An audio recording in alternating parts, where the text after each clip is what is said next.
નમસ્કાર ખેડૂત મિત્રો, હું છું આપનો દોસ્ત મકવાણા મનીષ અને ફરી એક નવા વિડીયોની અંદર આપ સર્વે ખેડૂત મિત્રો તથા દર્શક મિત્રોનું હાર્દિક સ્વાગત કરું છું.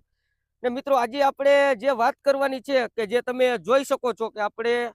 ચૂનો અને સાથે આપણે જીવામૃતનો પ્રયોગ કરીને આપણે જે લસણમાં પિયતની સાથે આપવાનું કામકાજ ચાલુ છે કે તેના શું ફાયદા થાય છે કે આપણે કેવું રિઝલ્ટ મળે છે કે આજે આપણે આખા વિડીયોની અંદર આપણે તેના વિશે ચર્ચા કરવાની છે કે જેથી કરીને વિડીયોમાં આગળ કઈ રીતે આપણે દર્શક મિત્રો આપણે જે વાત કરી કે ચૂનાની અને જીવામૃતની કે આપણે કેટલા પ્રમાણમાં આપણે તેને પિયત સાથે આપવાનું છે કે જે તમે અત્યારે જોઈ શકો છો કે બંને ડોલું એક સાથે આપણે ચાલુ છે અને ચૂનાની થેલી પણ આપણે ત્યાં તેની બાજુમાં જ આપણે પાસે પડી છે કે અંદાજિત લગભગ વીઘે આપણે 3 થી 4 કિલો આપણે ચૂનાનો ઉપયોગ કરેલો છે. અને જે આપણે 200 લીટરનું જે આપણે બેરલમાં જીવામૃત બનાવેલું હતું કે તે આપણે 6 થી 7 વીઘામાં આપણે તે પૂરું કરી દેવાનું છે, બરોબર કે તે રીતે આપણે તેને આપવાનું છે. અને આપણું લસણ પણ તમે ઓલરેડી અત્યારે જોઈ શકો છો કે આપણે 75 થી 80 દિવસનું આપણું અત્યારે લસણ થયું છે કે હાલમાં અત્યારે ઘણો ટાઈમ ત્યાં ખેડૂત મિત્રો આપણે વિડીયો નથી બનાવી શક્યા કે જે આપણે થોડુંક કામકાજ હતું જેથી કરીને અને આવનારા સમયમાં બને એટલો પ્રયાસ કરીને કે ડુંગળી અને લસણના વિડીયા બનાવીને તમારા સુધી પહોંચાડવાનો પૂરો પ્રયાસ કરીશ કે અત્યારે જે ખેડૂત ભાઈઓ ડુંગળીમાં અને લસણમાં જે થ્રીપથી પણ પરેશાન છે કે તેના વિશે પણ આપણે અલગથી વિડીયો બનાવીને તમને સમજાવી દેશી કે આપણે આજે વાત કરવાની છે આપણે લસણ વિશે કે આપણું તમે હાલ ઓલરેડી તમે આખો ઘેરો તમે લસણનો જોઈ શકો છો કે 75 થી 80 દિવસનું આપણું અત્યારે આ લસણ થઈ ગયું છે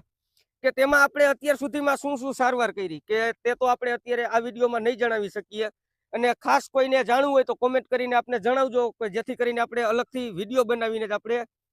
તમને સમજાવી દેશી. અને અત્યારે મિત્રો કે જે આપણે ચૂનો બરોબર કે ચૂનો પાવાનું અત્યારે શું મહત્વ છે કે આપણે તે ખાસ એ બાબતથી આપણે ચર્ચા કરવાની છે કે ચૂનો પાવાથી આપણે કેવા રિઝલ્ટ મળે છે કે આપણો ગઈ સાલનો વિડીયો હતો કે 90 દિવસે કેલ્શિયમ નાઇટ્રેટનો આપણે કેવી રીતે ઉપયોગ કરવો, બરોબર કે તે તો થયું આપણે કેલ્શિયમ નાઇટ્રેટ કે જે આપણે ખાતર થયું પેસ્ટિસાઇડ, બરોબર કે તેની જગ્યાએ આપણે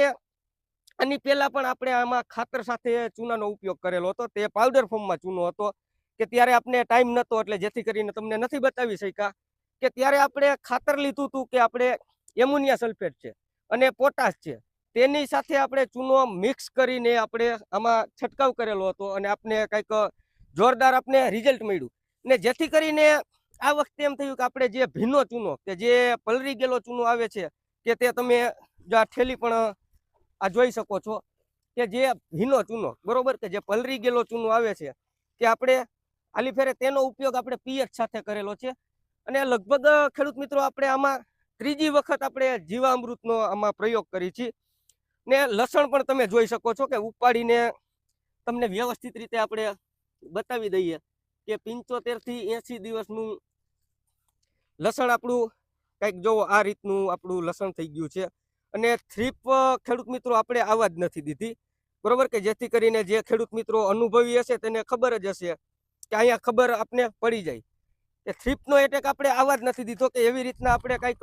અવનવા દવાના પ્રયોગ કરીને આપણે વ્યવસ્થિત રીતે આપણે કામકાજ લીધું છે. અને રહી વાત બીજી મિત્રો કે જે આપણે વાત કરતા હતા કે કેલ્શિયમની કે ચૂનામાં આપણે ભરપૂર માત્રામાં આપણે કેલ્શિયમ મળે છે કે જે રીતે ખેડૂત મિત્રો આપણે વાત કરી કે આપણે ઓલરેડી આપણી ચેનલમાં ગઈ સાલનો આપણે વિડીયો પણ મેલેલો છે કેલ્શિયમ નાઇટ્રેટનો કે કેટલા દિવસે આપણે તેનો ઉપયોગ કરી શકીએ, કેવું એમાં રિઝલ્ટ મળે છે કે શું થાય છે કે તે ઓલરેડી આપણે ગઈ સાલના વિડીયોમાં મેલેલું છે કે જે ખેડૂત મિત્રો નવા હોય કે તે જોઈને અવશ્ય તેનો પણ પ્રયોગ કરી શકે છે. અને જે તમને આ ચૂના વિશે જે આપણે માહિતી આપી કે એવું નથી ખેડૂત મિત્રો કે આપણે લસણમાં જ ખાલી ઉપયોગ કરી શકીએ ચૂનાનો કે ડુંગળી છે, લસણ છે કે કોઈ પણ પાકમાં તમને એમ થાય કે આમાં આપણે કેલ્શિયમની ઉણપ છે કે તેમાં તમે તેનો ઉપયોગ કરીને 100% બેસ્ટ તમે રિઝલ્ટ મેળવી શકો છો કે વીઘે વધીને 5 કિલાનો તેનો માપ છે કે આપણે અંદાજિત. અને જે આપણે તમારે પાવડર ફોર્મમાં જો ચૂનાનો ઉપયોગ કરવાનો હોય તો ભઠ્ઠીનો ચૂનો લેશો તો બેસ્ટ રહેશે. અને આપણે લસણ પણ તમે વ્યવસ્થિત રીતે અહીંથી જોઈ શકો છો કે આપણે અહીંથી આખો ઘેરો વ્યવસ્થિત રીતે દેખાતો હશે કે કેલ્શિયમ, બરોબર, કે તે આપણા પાકમાં કે આપણે એક મહત્વનો ભાવ ભજવે છે કે કેલ્શિયમની આપણે કેવી રીતે ઉણપ હોય કે કેવી રીતે આપણે તેને જોઈ શકીએ. કે આ અત્યારે લસણ તમે જોઈ શકો છો કે અત્યારે લગભગ ખેડૂત મિત્રોને લસણ હશે, આ પણ આપણો આખો પ્લોટ અત્યારે તમે જોઈ શકો છો કે સેજ આમ પીરેસ મારતો આખો ઘેરો તમને દેખાય છે, બરોબર, કે જે આપણે કેલ્શિયમની ઉણપ હોય કે તે પાંદડા પીળા પડવા અને તેને આપણે અત્યારે કંદ બનવાનું, કે જે કંદ બનવાનું અને ગાંઠિયો બનવાના આકારમાં અવસ્થામાં હોય કે ત્યારે આપણે તેને કેલ્શિયમની પૂર્તિ કરવી આવશ્યક 100% આપણે જરૂર પડે છે. કે આવી રીતે તમે ચૂનાનો પ્રયોગ 100% તમે કરી શકો છો. અને ખાસ રહી વાત ખેડૂત મિત્રો જીવામૃતની, કે જીવામૃત એક એવી વસ્તુ છે કે આપણે લગભગ આ સાલથી જ આપણે ઉપયોગ કરતા શીખ્યા છીએ કે આપણે બેસ્ટ એટલે બેસ્ટ 100% આપણે રિઝલ્ટ મળ્યું. અને દરેક ખેડૂત મિત્રોને આપણે એમ કહી શકીએ કે તેનો પ્રયોગ કરવો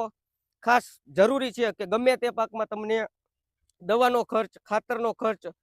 આપણે મિનિમમ ન ગણીએ તો 25 થી 40% એમાં ખાતરનો ખર્ચ અને દવાનો ખર્ચ ઘટીને કે તમારો પાક 100% તંદુરસ્ત રહી શકે છે, બરોબર. કે આ હતી મિત્રો આજની વાત. અને હવે કંઈક મળશે આપણે અલગથી નવા જ વિડીયોમાં. અને તમે શેના વિશે વિડીયો જોવાનું પસંદ કરો છો કે તે ખાસ કોમેન્ટ બોક્સમાં કોમેન્ટ કરી દેજો કે આપણે તે ટોપિક ઉપર આપણે વિડીયો બનાવીને તમારા સુધી લાવવાનો પૂરો આપણે પ્રયાસ કરશી. કે ડુંગળી હોય કે લસણ હોય કે ગમે તે પાક હોય, બરોબર, કે આપણે તેનો વિડીયો બનાવીને તમારા સુધી પહોંચાડવાનો પૂરો પ્રયાસ કરશી. અને આવનારો વિડીયો કાંઈક મિત્રો આપણે દવાનો કે થ્રીપ માટેનો, અત્યારે અમુક ખેડૂત મિત્રો થ્રીપનો કંટ્રોલ નથી કરી શકતા, કે આપણે તેના વિશે